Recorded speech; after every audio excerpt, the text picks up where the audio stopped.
Bos días a todos e grazas por estar aquí. Entendo que un venres pola mañá tan soleado en Compostela vir a un seminario non é a vosa principal opción. Ademais, quero agradecer tanto a Ramón Villares como a Antonio Izquierdo como organizadores deste evento que me tiñan invitado a participar. E posto que estou aquí, agradecer tamén a Javier García Diego, a Hospitalidade do Colmes, que, como comentou Antonio, me acollerá dentro dunhos meses en México para facer unha estancia. Sen máis, paso a comentarvos os datos preliminares da parte que levo da nosa investigación. Como tivo ocasión de comentar onte Francisco Camaño, que a cuestión da nacionalidade caera na lei da memoria histórica foi unha consecuencia inesperada. Resultado, como xa se falou, da presión dos descendentes e tamén a forma de atopar un acomodo legal a que os exiliados puideran recuperar a nacionalidade. Deste xeito, e paradóxicamente, aqueles para os que se pensara a lei, os descendentes do exilio, foron o grupo menos numeroso que se beneficiaron da devandita norma. Sen embargo, a súa menor importancia cuantitativa non debe facernos esquecer a importancia cualitativa que ten este grupo de descendentes. E a importancia que ten hoxe que casi 13.000 novos españois o sexan como descendentes da migración política suscitada tralo a Guerra Civil. Nin teño tempo suficiente, nin é a miña intención facer aquí un repaso das circunstancias históricas que son de sobra coñecidas, pola que unha corrente migratoria de máis ou menos medio millón de persoas saliu de España en 1939. Pois a presentación que vou facer aquí non quere mirar tanto o pasado, sino ao presente e ao futuro. Ese futuro que, tomando prestadas as palabras de Antonio Izquierdo, que poderedes ler no libro que se vos entregará despois, o pasado foinos arrancado. O pasado arrancounos de forma dramática unha xeración inmensa de españois e hoxe a lei devólvenos como novos cidadáns. E a este grupo de novos cidadáns, e sobre todo os que, como descendentes do exilio, son os españois sobre os que vou falar aquí. Como comentou Antonio, os datos que estamos presentando son provisionais. A enquisa está sen rematar, faltan uns 400 expedientes, unhas 400 enquisas por realizar, pero sí que consideramos que son bastante solventes como para facer unha presentación destes datos. A primeira pregunta, nesta diapositiva vedes así moi esquematicamente cales son as preguntas principais que nos formulamos, algunhas delas son equivalentes ás que comentou Antonio, as que eu me formulo para os descendentes do exilio. A primeira pasa inevitablemente por saber cantos son. Como podedes ver aquí, avancei que é un grupo pequeno, é o 7% do total dos expedientes presentados. Trátase de 12.750 solicitantes que xa teñen resolto o seu expediente, xa son cidadáns españois. 35.319 solicitudes, o sea, algo máis da metade, 2/3 casi, que aínda están pendentes de saber se serán ou non serán cidadáns españois. Como podedes ver aquí, e xa se dixo antes tamén, o grupo dos descendentes dos exiliados é o que presenta unha maior taxa de denegación. Aínda que é verdade que son porcentaxes moi altos de solicitudes aprobadas, sobre un 77%, que sexan os descendentes do exilio os que teñen maiores dificultades para acreditar a súa condición, pode explicarse por dúas razóns. Unha, que os seus antecedentes son uns migrantes moi antigos no tempo. Outros solicitantes teñen unha experiencia migratoria de 30 ou 40 anos. Aquí estamos falando, dende o ano 39, non quedan descendentes directos, co cal reconstruir a historia familiar é máis complicado. Dese modo, encontrar as probas que acrediten a condición de exilio é tamén máis complicado. A segunda pregunta que podemos formularnos é onde están estes novos cidadáns descendentes do exilio. Como é sabido, México foi un dos países, o segundo país en número que máis exiliados recibiu en 1939. Polo tanto, non é de extrañar que o 72% dos solicitantes como descendentes do exilio veñan precisamente do país mexicano. Despois de México destaca a Argentina con 8%, despois unha serie de países sudamericanos con porcentaxes moi pequenas. Un 1, un 2%, xa non os indiquei aí para non insistir. Estes datos... Esos son sobre solicitantes? Sí, sobre solicitantes. Non, sobre os resultados da enquisa. Todo o que estou presentando son os resultados da enquisa. Todo o que estou presentando son os resultados da enquisa. Non temos a información, precisamente como non temos todos os datos dos expedientes resoltos, non sabemos exactamente cantos veñen de cada país. E de onde veñen? Un dos rasgos máis distintivos do colectivo estudiado fai referencia á orixe dos seus ancestros. É unha das claves, entre moitas outras, pero unha das características distintivas da migración económica, da migración política do 39 foi o orixe eminentemente urbano desta población. Frente á emigración económica, que proviña sobre todo de núcleos rurais, a emigración do 39 saliu de Cataluña, de Madrid e do Levante, por avatares da guerra, pero tamén, sobre todo, porque eran nesas zonas donde os republicanos tiñan un peso maior. Non é casualidade, polo tanto, que o orixe dos antecesores dos nosos solicitantes veñan de esas comunidades. Como vedes, Cataluña e Madrid xa se levan o 50% do total. Isto coincide plenamente con traballos realizados en México moi extensos sobre o orixe dos exiliados, como que os declara ali da Audrey Pla, que para quen lle interese pode consultar. Como podedes ver, na pirámide poboacional, e aínda que é un pouco irregular, porque xa vedes que no grupo de 43 a 47 anos temos unha curiosa ausencia de mulleres, como non son moitos, isto estamos falando de 150 enquisas máis ou menos, pode pasar, pero como podedes ver son de 28 a 37 anos os grupos de idade que aglutinan maior cantidade de solicitantes. Isto é un pouco diferente do resto dos datos dos solicitantes a nivel agregado, porque aínda que é verdad que xa vistedes nos datos de Antonio, son persoas novas, as nosas son aínda máis novas. Tamén é porque a maior parte deles son netos do exilio. Se nas outras correntes migratorias temos fillos e netos, nos estamos sempre, nun 80% falando de terceira xeración. Son netos do exilio.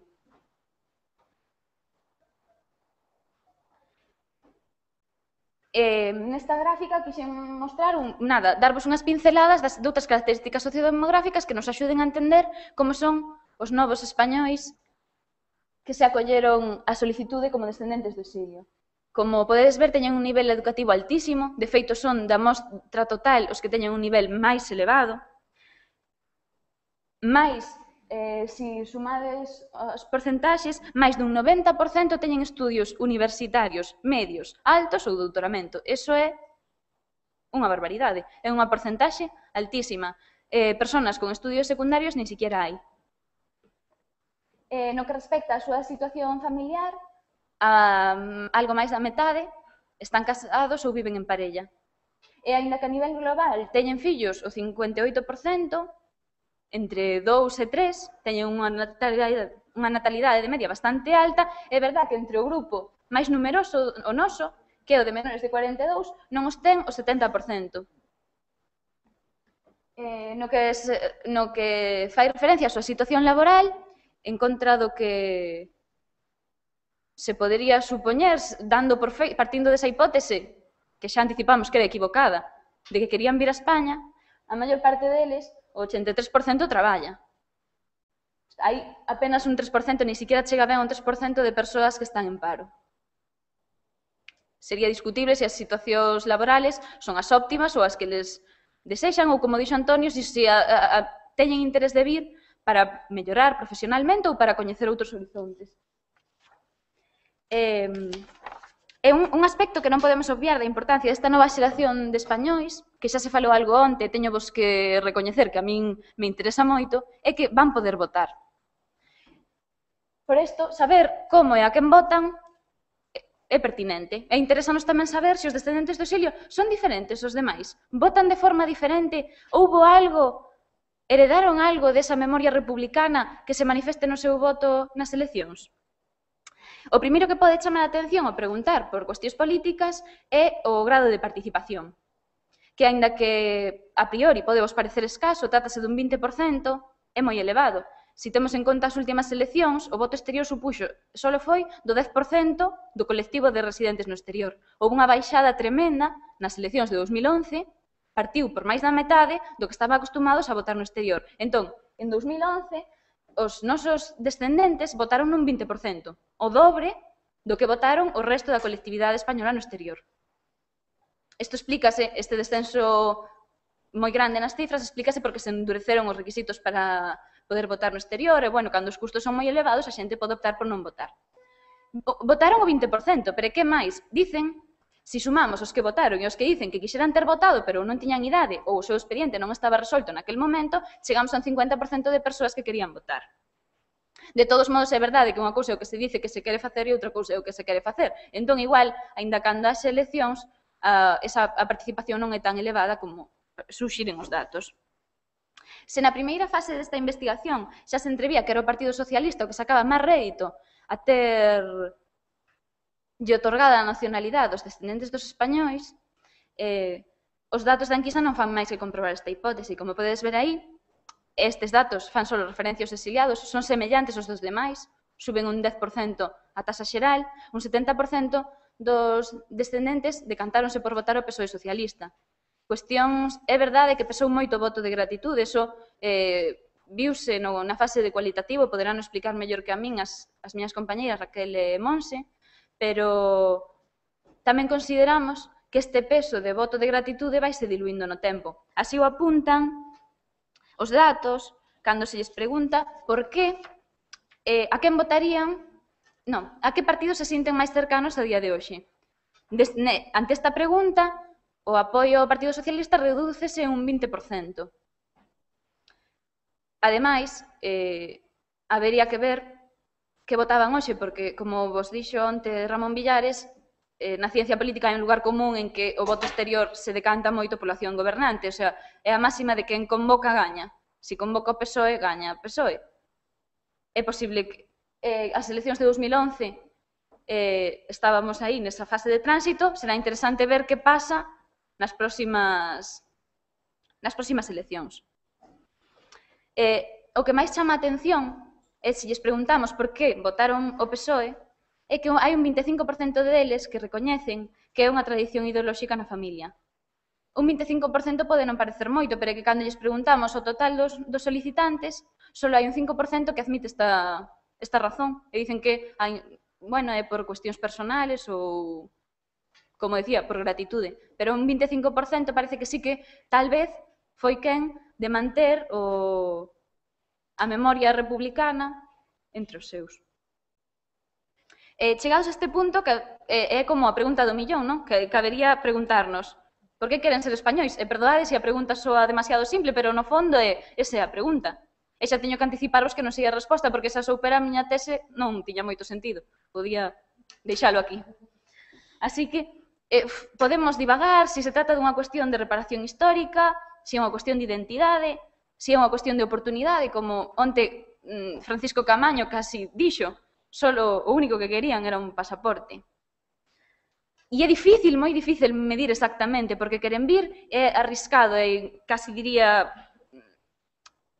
soberbio que eu vos intente dar unha resposta cos datos de 150 respostas da enquisa. Espero que despois do meu traballo de campo este algo máis próxima a poder decir algo sobre o respecto. Pero, con estas 150 respostas que nos din, pois dicen que a súa principal razón é a volta ás orixes familiares, o que onte se chamou turismo identitario. Casi un 30% deles di que quere ser español porque quere vir a España e decir que os seus pais foran españois. Así que nós podemos falar moito de memoria histórica e de recuperación da memoria, pero tristemente falamos nós, somos os investigadores os que falamos de memoria histórica. Estou sendo algo provocadora pola miña parte, queda moito, podemos debatir de eso despois, se para eles era unha cuestión de reparación da memoria ou que era exactamente. Pero lanzo por si a alguén lle interesa. En todo caso, insisto, son datos provisionais e queda moito por andar neste terreo. No que respecta aos seus plans migratorios, e a vida conta do temor que se apoderara de parte do poder político, que xa decían onte, casi 1,5 millón de novos españois podían inundar Barajas. Pois non era tanto. Como sempre, pecamos de soberbia. Nin eran tantos os que querían ser españois, nin dos que querían ser españois eran tantos os que querían vir. Xa vos dixo Antonio, apenas 1/3 de todos eran os que querían finalmente vir. A gráfica xa vistedes antes, que son os mesmos datos que presentou Antonio. É verdade que os plans migratorios son un pouquiño máis elevados entre o grupo de descendentes do exilio, e un 40% deles di que sí, que quería vir a España, e deles 2/3 querían... Perdón, un 40% quería emigrar sin especificar o destino, e deles 2/3 aproximadamente sí que querían vir a España. En resumo, dos algo máis de 520.000 solicitantes de posibles novos españois, non sabemos aínda cantos serán finalmente, verémoslo se nos facilitan os datos, un escaso 40% ten plans migratorios, e deles, sobre un 70% quere facelo a España, porcentaxe que no caso dos exiliados descende 10 puntos, que se decantan por outras opcións de países europeos. O caso de Londres, que decía Antonio antes. A vida conta de que os plans sempre son maiores que a migración real, poderíamos falar, no mellor dos casos, e facendo uns cálculos moi optimistas, de 140.000 recuperados que planean vivir a España. Pois non eran tantos. Deles, como moito, 7.000 son os descendentes do exilio. Trataríase, en todo caso, de 7.000 potenciais migrantes cunha formación académica elevadísima, o que os converte nunha corrente de migración altamente cualificada. Son os heredeiros do mellor de España, que dixo Massauf, e non me resisto a rematar sin as súas palabras, porque, como vedes, o que el dixo cando falou do 39 non é moi distinto do que vos dixen eu dos que queren vir hoxe. Grazas pola vosa atención.